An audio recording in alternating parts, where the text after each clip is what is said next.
नमस्कार दोस्तों, last time हमने लास्ट लेक्चर में बात की थी फिलिप्स कर्व की।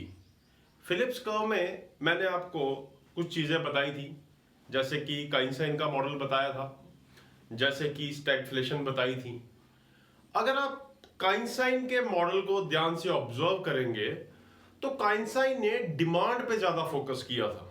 इसीलिए जो काइंसाइन थे उनको डिमांड साइड इकोनॉमिस्ट भी बोला जाता था।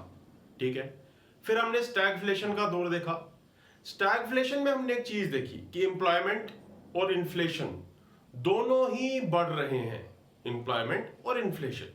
अब अगर स्टैगफ्लेशन के हम इस कंडीशन को देखें कि एक्चुअल में इसकी वजह से, यानी कि एम्प्लॉयमेंट और इन्फ्लेशन के दोनों की बढ़ने की वजह से क्या क्या हो रहा था। देखिए दोस्तों, ऐसा है जब किसी भी चीज का प्राइस बहुत ज्यादा हाई हो जाए, यानी कि इन्फ्लेशन बहुत ज्यादा हाई हो जाए, तो जो प्रोडक्ट है, जो चीज आपको खरीदनी है, वो आपकी रेंज से बाहर निकल जाती है। जब आप वो चीज खरीद नहीं पाएंगे तो वो चीज ज्यादा बिकेगी नहीं। जब वो चीज ज्यादा बिकेगी नहीं तो वो चीज ज्यादा फैक्ट्रियों में बनेगी नहीं, और जब वो चीज ना बिकेगी ना बनेगी तो उससे आपको टैक्स का भी एक नुकसान होगा। मानिए मेरे हाथ में दो पेन है, मानिए मेरे हाथ में दो पेन है। पहले ये 20-20 रुपए के बिकते थे तो हर कोई ले लेता था, लेकिन सडनली इन दोनों पेन का प्राइस जो है वो 2-2 हजार हो गया। 2-2 हजार होने की वजह से अब ये कोई नहीं खरीद रहा, और उससे क्या हो रहा है, उससे काफी सारी चीजें हो रही हैं। जैसे कि अब ये पेन फैक्ट्रियों में बनना बंद। अब इससे उन फैक्ट्रियों में जब ये बनता था, ये पेन बनते थे, तो काफी सारी लेबर भी इन्वॉल्व होती थी, वो भी बंद।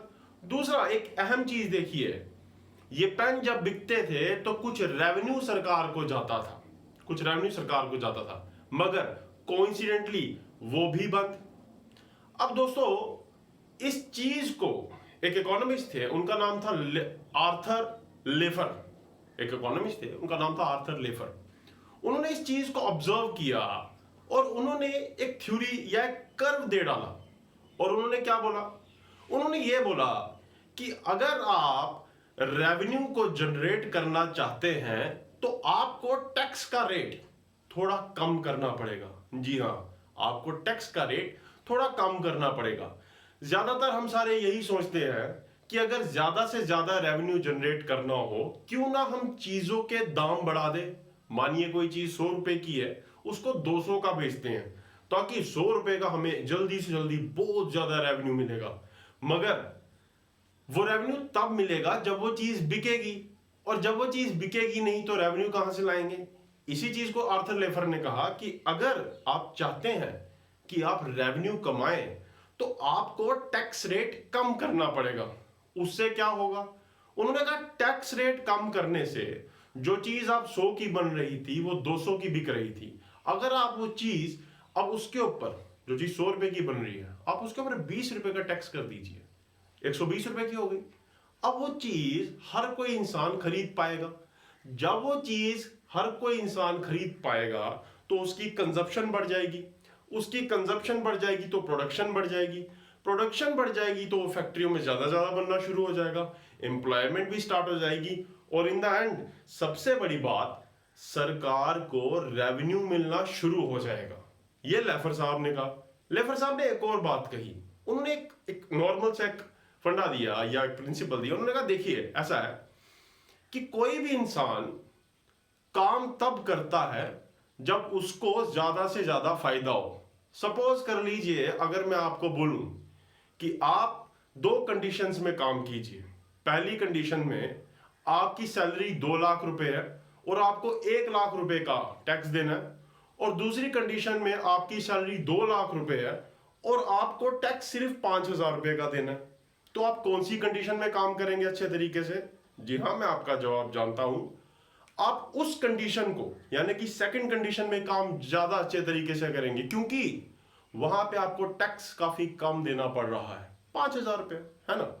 तो जब आपको टैक्स कम देना पड़ रहा है, आप ज्यादा से ज्यादा काम करेंगे, ज्यादा से ज्यादा चीजें प्रोड्यूस करेंगे, और अगर ऐसा माहौल हुआ तो इन्वेस्टर भी ज्यादा से ज्यादा इन्वेस्ट करेंगे। इन्वेस्टर भी ज्यादा से ज्यादा इन्वेस्ट करेंगे। जब इन्वेस्टर ज्यादा से ज्यादा इन्वेस्ट करेंगे, फिर से वही बात, प्रोडक्शन बढ़ेगी, रेवेन्यू बढ़ेगा और सरकार को फिर फायदा होगा। आप जानते हैं सरकार को काफी सारे काम होते हैं, जैसे कि हेल्थ पे खर्चा करना है, रोडों पे करना है, एजुकेशन पे करना है। ये सारा पैसा कहां से लाते हैं? रेवेन्यू से ही तो लाते हैं। तो अगर रेवेन्यू ही जनरेट नहीं होगा तो सरकार कहां से करेगी? तो इस सारे को ध्यान में रखते हुए लेफर साहब ने ये बोल दिया कि आप टैक्स रेट को कम कीजिए और रेवेन्यू को ज्यादा कमा लीजिए। अब इसको एक डायग्रामेटिकल वे में आपको समझाने की मैं कोशिश करूंगा। देखिए, बोर्ड पे चलते हैं। ये लेफर कर्व की डायग्राम है। ये जो साइड है ये टैक्स रेवेन्यू है और ये जो साइड है ये टैक्स रेट है, मतलब सरकार कितना कर का रेट निर्धारित कर रही है। अब देखिए, ये जो आपको बीच में एक पॉइंट मिल रहा है टी स्टार, टी स्टार इसका नाम दिया गया है ऑप्टिमम टैक्स रेट। अब आप सोच रहे होंगे कि ये ऑप्टिमम टैक्स रेट क्या है। देखिए, ऑप्टिमम टैक्स रेट वो है जिससे टैक्स अगर आप ज्यादा करेंगे तब भी आपको रेवेन्यू का घाटा, और अगर कम करेंगे तब भी आपको रेवेन्यू का एक घाटा। यानी कि ये पॉइंट वो पॉइंट है जहां पे आपको ज्यादा से ज्यादा टैक्स रेवेन्यू मिलेगा एक ऑप्टिमम टैक्स रेट को रख के। इसको समझिएगा जरा। देखिए, हमने टी स्टार को चुन लिया ऑप्टिमम टैक्स रेट। अब जब हम टी स्टार से अगर मैं यहां पे आ जाता हूं, सपोज कर लीजिए मैं यहां पे आ जाता हूं, ठीक है, और ये टी स्टार की पूरी लाइन है, इसको ध्यान रखिएगा। अब मैं टी स्टार से सपोज कर लीजिए यहां पे, ये यहां पे आ गया, यहां पे मैंने टैक्स रेट जो है 20% कर दिया, 40 से मैंने घटा के 20% कर दिया।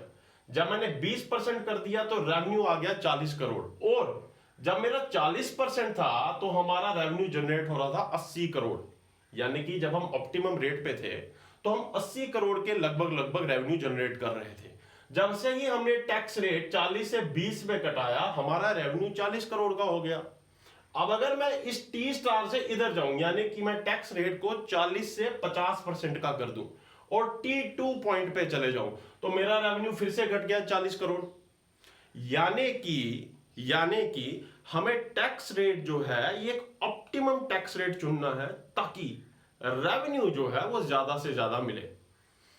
आपको इसके साथ एक और चीज मैं बता दूं कि ये जो लेफर कर्व का ये जो वीडियो मैं बना रहा हूं, इसमें जितना भी मैं आपको बता रहा हूं, ये बड़ा रेलिवेंट पॉइंट है। ये नेट, जेआरएफ, यूजीसी हर एग्जाम में आता है, आईएएस के प्री में आता है, कहीं टाइप के क्वेश्चन आएंगे, पूछा जाएगा इनका रिलेशन बताइए, तो उसमें बताया जाता है कि टैक्स रेवेन्यू और टैक्स रेट के बीच का रिलेशन लेफर कर्व बताता है। और कई बार उससे पूछा जाता है कि यहाँ पे यू किस शेप का आता है, तो आप देख लीजिएगा ये एक इन्वर्टेड यू शेप है।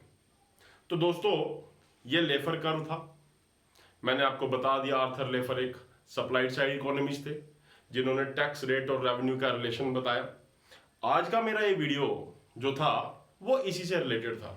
जाते जाते आपसे एक बात कहूंगा, कोविड चल रहा है, घरों में रहिए, सुरक्षित रहिए, हाथ साफ करते रहिए। धन्यवाद। अगर ये वीडियो अच्छा लगा हो तो प्लीज इसको लाइक, शेयर एंड सब्सक्राइब कीजिए।